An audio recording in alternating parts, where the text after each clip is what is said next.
আমাকে সালমান শাহ মনের থেকে ভালোবাসতো, পছন্দ করতো। কালো একটা কোট আছে যেটা চাওয়ার থেকে পাওয়াতে পড়েছিল, ওই কোটটা আমাকে উনি গিফট করেছিল। সালমান শাহর জায়গা সাকিব কখনো দখল করতে পারবে না।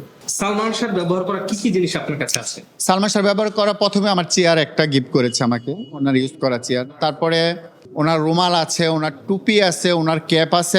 অবশ্যই যে সাংবাদিকরা আমার বাসায় গেছিল তারা ইন্টারভিউতে দেখাইছে। অনেক জিনিস আছে, কালো একটা কোট আছে যেটা চাওয়ার থেকে পাওয়াতে পড়েছিল, ওই কোটটা আমাকে উনি গিফট করেছিল। ওনার অনেক জিনিস আছে, ওনার একটা মগ আছে আমার চা খাওয়ার। ওনার অনেক জিনিস আমার কাছে আছে, বলে শেষ করতে পারবো না।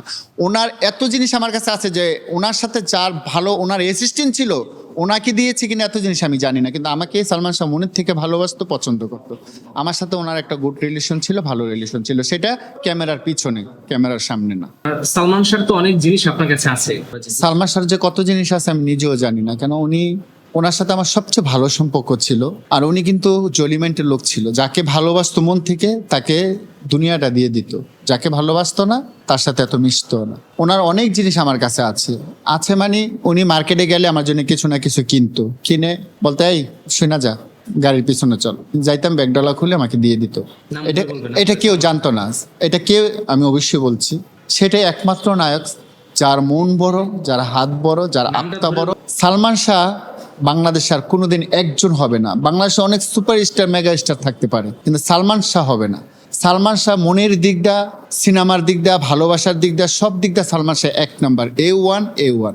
আমি মনে করবো সালমান শাহর মৃত্যুর পরে কোনো হিরো আজ পর্যন্ত সালমান শাহর জায়গা দখল করতে পারে না।